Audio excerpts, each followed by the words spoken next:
Good evening everyone. आज का हमारा टॉपिक है जनरलाइज्ड डिस्प्लेसमेंट। देखिए प्यारे बच्चों, do not confuse this topic with generalised coordinates. Generalised coordinates are different from generalised displacement. Actually इस टॉपिक का जो नाम है वो पूरा नाम है बच्चों generalised virtual displacement. So wherever we come across this term generalized displacement, you must have to keep in mind its name is generalized virtual displacement. Means this is not real displacement, this is virtual displacement.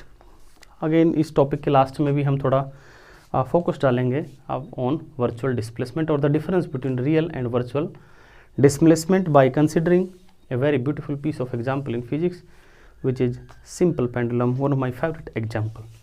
So dear student, let's start. And this topic is actually, dear student, it's very easy to cram this topic.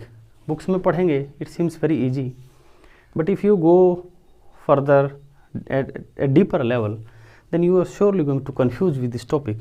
ये क्या है हमें समझ नहीं आ रहा है, और अगर आपको ये इसमें कन्फ्यूजन नहीं हुआ इस टॉपिक में तो इसका मतलब हमें ये मान लेना चाहिए कि हमें एक्चुअल में रियल और वर्चुअल डिस्प्लेसमेंट में अंतर नहीं मालूम है। तो प्यारे बच्चों, शुरुआत करते हैं हम टॉपिक की। Suppose we have, dear student, a system of n particles, okay, and the system is actually some constraint which are rheonomic and holonomic constraint.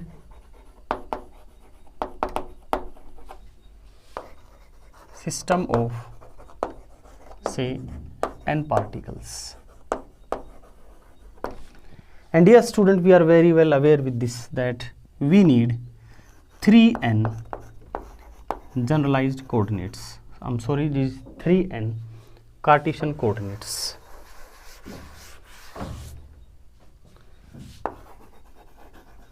Cartesian coordinates to completely explain the system. अगर हमें इस system के बारे में सारी पूरी जानकारी चाहिए तो we need 3n Cartesian coordinate. For each particle we need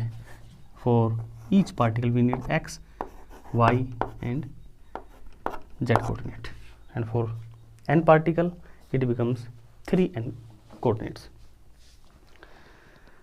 प्यारे बच्चों, अगर हम पोजीशन वेक्टर की बात करें, सो पोजीशन वेक्टर की बात करेंगे तो हमें n पोजीशन वेक्टर्स चाहिए। To completely explain the system, we need n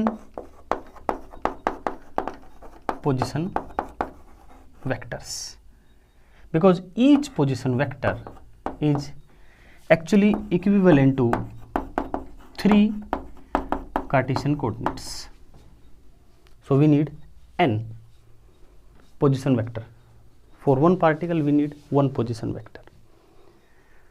But dear student, as we are considering that there are certain constraints are also on the system, and the constraints are rheonomic and holonomic. Holonomic का spelling मैंने गलत लिख दिया है, holonomic, please correct it. And dear students, holonomic means the constraints are in the form of equations, and rheonomic means there is a time dependency of the coordinates. Means the coordinates are the function of time, or we can say the constraints are the functions of time, means the constraints may change with time. So प्यारे बच्चों, if say consider there are k constraints are there are k constraints. So if we have k constraints, means we know from our earlier lectures we need 3n minus k coordinates, or we can say there are f degrees of freedom in the system. So to completely explain the system, we do not require 3n coordinates or n position vector, we require f coordinates, f independent coordinates, and this f is equal to 3n minus k. इसके parallel में एक example लेके चलते हैं हम। देखिए प्यारे बच्चों, मैंने आपको पहले भी बताया This is my favorite example, and dear student, it's not only favorite but it's very beautiful piece of nature. And to understand physics, I have seen wherever I require, I use this example. जहाँ भी मुझे लगा है कि this topic is very complex and how to visualize this topic, in those topic, this example appears to in my mind, always. Even Schrodinger equation can be easily understood with the help of this example. Even second law of thermodynamics can be understood with the help of this example. So dear student, this is a simple pendulum, and you know the basics of this. This is a bob, which is a point mass particle. Its length is L, string is inextensible and massless. वो जितनी भी जो basic चीज़ें हैं वो सारी इस पे एप्लीकेबल है. And this theta is a function of time, as you know. So this pendulum is swinging about its mean position. Okay, swinging about its mean position, and we have selected this position arbitrarily, any position. So this is actually a single particle. Okay, so for single particle, how many coordinates we require? We require 3 coordinates: x, y, and z. So here 3n is corresponding to 3 here, because 3 into how many particles? 1 particle. But there are certain constraints are there. As in this case, there are k constraints. K constraints means some conditions which are imposing on the motion of any dynamical system. So how many constraints are there? There are 2 types of constraints are there. Say I have my Cartesian coordinate system. This is my x-axis and this one is my y-axis. So the first constraint in this example is that motion is confined in a plane which is xy plane, means z equals 0 for this particle. This is first constraint. What is the second constraint? The second constraint is the length of this pendulum is constant. So we require 3 Cartesian coordinate, but 2 constraints are there. So 3 into 1 minus 2, which is 1. So we can say here degree of freedom is 1, or our generalized coordinate here is 1, and that is theta. So एक ही बात है, आप यहाँ x Y Z use करो या अकेला theta use करो. अब इसमें अगर आप देखेंगे तो मैंने जो कहा है कि we have n particle, so require 3n coordinates, and if we have k constraints, then 3n minus k. So independent f coordinates are sufficient to explain this system, and clearly dear student, this f is always less than 3n. In this case आप देख सकते हैं कि our theta is a single quantity, and in Cartesian coordinate we require x, y and z coordinates. तो 3 चाहिए आपको Cartesian coordinate में. So this theta is called generalized coordinate. Again dear student, kept in mind, we are not reading generalized coordinate, we have to understand generalized displacement. चलिए आगे बढ़ते हैं. सो प्यारे बच्चों, अब हमारे पास जो हमारा पुराना कोऑर्डिनेट सिस्टम है, पुराना मीन्स पुराना नहीं कहना चाहिए, but the Cartesian coordinate system means the r system. So this older r can be expressed in terms of our newer f generalized coordinates, and generalized coordinates are denoted by q. Generally these are denoted by q. So the position vector of first particle r1 can be written as a function of the first generalized coordinate, second generalized coordinate, q, fth generalized coordinate, and t. Here t appears from our first assumption, the system is rheonomically constrained. So and equivalently अगर आप इसमें देखें, अगर आप इसमें समझें, तो पहले बच्चों this distance and this distance are x and y. This one is x, this one is y, and this x is, as you know from this triangle, this x is L sin theta. From this triangle it can easily be found. So this x is equal to L sin theta is this one, यानी इसके equivalent वो है.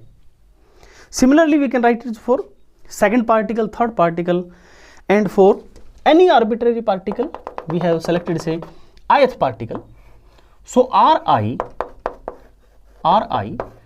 which is a function of q1, q2, qf and T, and our last term is Rn, because the number of position vector are n. Rn can also be written as Q1, Qf and T. Okay, अब इसमें आप दूसरे का y को भी लिख सकते हैं हम, जैसे इसमें आप जितने भी पुराने हैं सारे हमने लिख दिए, ऐसे इसमें आप y को भी लिख सकते हैं क्या, L cos थीटा। z को लिखना चाहें तो 0 इंटू थीटा, ठीक है, या z इजक्वल टू 0, एक ही बात। आप पुराने वालों को आपने नए की टर्म में लिख दिया है, नए means the generalise coordinates. Now dear student, if our position vector r is changed slightly, and this change is a real change, okay, so infinitesimal variation in r, this is the correct word. So any infinitesimal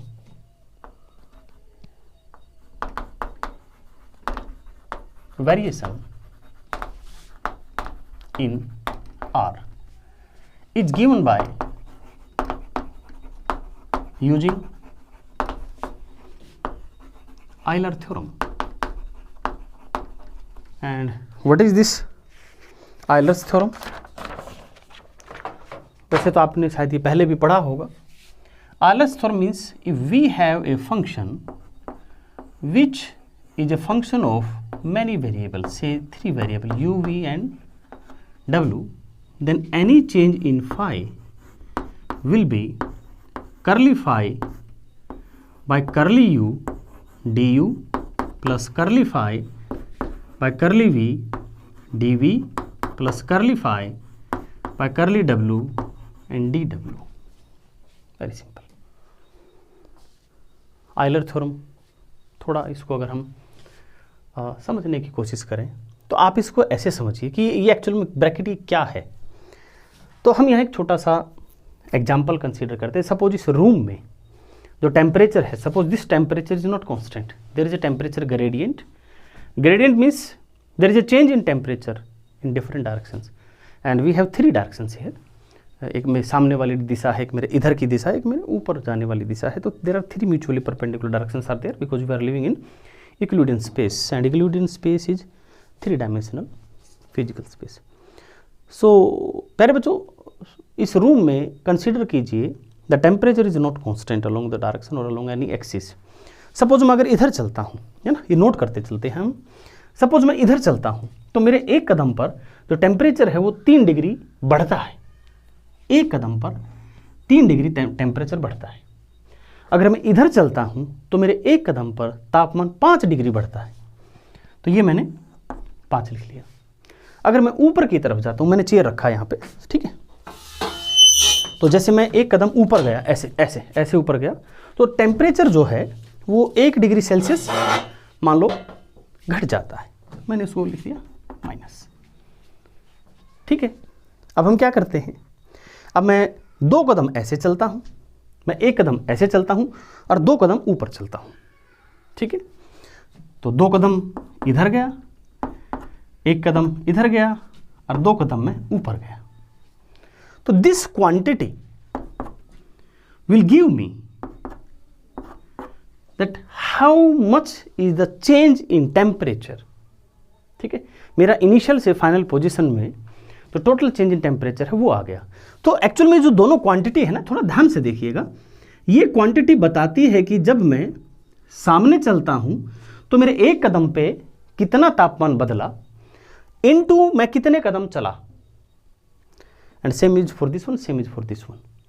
ये जो पहली bracket है, ये सो पहली term है हमारी, ये हमें बताती है कि फाई यू के साथ यूनिट कितना चेंज होता है, यानी जब यू यूनिट चेंज होता है तो फाई कितना चेंज होता है, इनटू आपने टोटल यू को चेंज कितना किया, ठीक है। तो पहली जो ये आप टर्म देख रहे हैं वो तो ये बताती है कि एक कदम पे कितना चेंज हुआ, इनटू आप कितना कदम चले, ठीक है। अगर आप मान लो यहाँ आप ज़्यादा कदम चलते हो, 1 की बजाय 4 चलते हो, तो this will be the difference, but this quantity will be same. So these are nothing but the rate, unit rate, ठीक है। और ये है वो क्वांटिटी जो आपने चेंज की है। समझ गए? ये तो कांस्टेंट है और ये जो साथ में ना दे में वेरी, अब ये आपके ऊपर डिपेंड है। आप क्या पता इस तरफ 1 कदम चलो, इस तरफ 6 कदम चलो, इस तरफ 1 भी कदम ना चलो, वो आपके ऊपर डिपेंड है। But these coefficients are actually giving you the unit change. Okay, so इस आइलर थ्योरम को थोड़ा समझिएगा। अब हम इस आइलर थ्योरम को अप्लाई करेंगे इस पे, क्योंकि हमें क्या चाहिए, इन्फिनिटेसिमल वेरिएशन इन आर। तो डी आर आई, क्योंकि देखिए हमारे पास ये एन वेक्टर है, मैंने आर्बिट्रली अपनी मर्जी से एक वेक्टर को उठा लिया, आयत पार्टिकल के पोजीशन वेक्टर को। तो d r i is equal to summation j from 1 to f। अब आप यहां देखिएगा आपके पास कितना टर्म आया, आपके पास 3 टर्म आया, क्योंकि 5 was the variable of 5 was a function of 3 variables. So अगर ये 4 वेरिएबल का होता तो यहाँ 4 टर्म आता। तो हमारे पास यहाँ कितने वेरिएबल हैं, हमारे पास f+1 वेरिएबल है। f तो ये हो गया, एक टाइम हो गया। तो प्यारे बच्चों ये r का नंबर हर एक q के साथ आएगा, तो r1 का पार्शियल डेरिवेटिव विद q1, फिर r2 का पार्शियल डेरिवेटिव q2 के साथ, एंड सो ऑन, और हर एक का उसके साथ वेरिएशन। तो ये आपके पास आ गया करली आर आई अपॉन करली Q J and D Q J plus करली आर आई बाय करली टी इंटू डी टी। तो एफ टर्म तो ये हो गई और एक टर्म ये हो गई। ये हमारा वेरिएशन इन आर है। This is real displacement. अगर मैं अब एग्जाम्पल पे आऊँ तो what do we mean by, यहाँ पे जो डी आर आई है उसका यहाँ क्या अर्थ है? उसका अर्थ ये है कि आपने पेंडुलम को यहाँ देखा एंड आफ्टर सम टाइम आप इस पेंडुलम को यहाँ देखेंगे, ठीक है। So this change in theta I can label it as d theta. This is real change. But मैंने भी इसके नाम को बोला, मैंने कहा जनरलाइज वर्चुअल डिस्प्लेसमेंट है। तो अपने को ये जो रियल डिस्प्लेसमेंट है इसी से अपने को वर्चुअल डिस्प्लेसमेंट का एक्सप्रेशन लिखना है। So from the definition of